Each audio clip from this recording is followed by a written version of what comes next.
професор Клисарова. Медицинския университет във Варна от 50 години е средище на знания, наука, лечебно умение. Сега в тая зала посрещнахме представители на държавната и местна власт, на медицинската академична общност.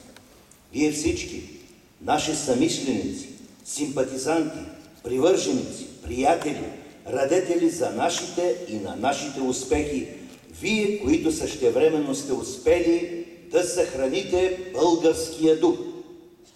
От името на Академичния съвет на Медицински университет Варна от 19.09.2011 година и по предложение на ректора, професор доктор Анелия Клисарова, присъдихме и връчваме почетен юбилеен плакет на господин Бойко Борисов, министър-председател на Република България. За дългогодишното приятелство към Медицински университет Варна и Университетска многопрофилна болница с амбулаторно лечение Света Марина, за оказване помощ на детската онкохематология и наркозависими деца и за подкрепа към академичната общност на университета.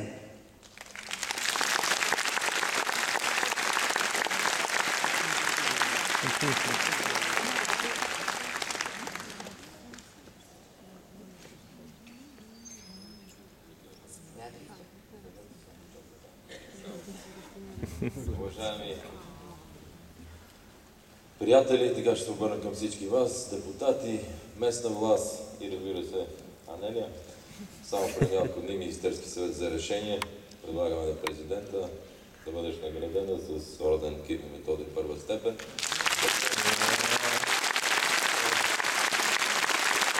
За личния ти пример, за всичко това, което прави, за твоята активност, защото виждам уважаеми депутати от и други различни от нашата политическа партия.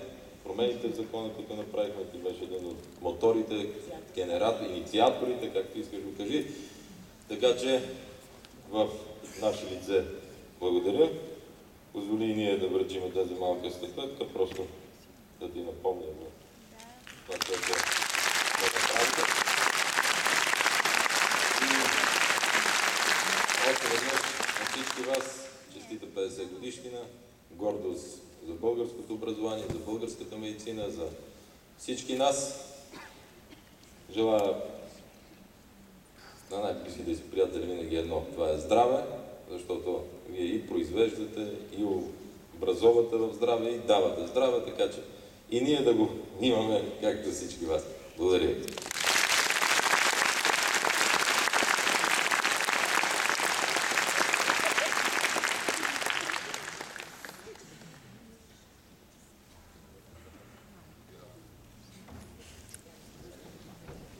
И понеже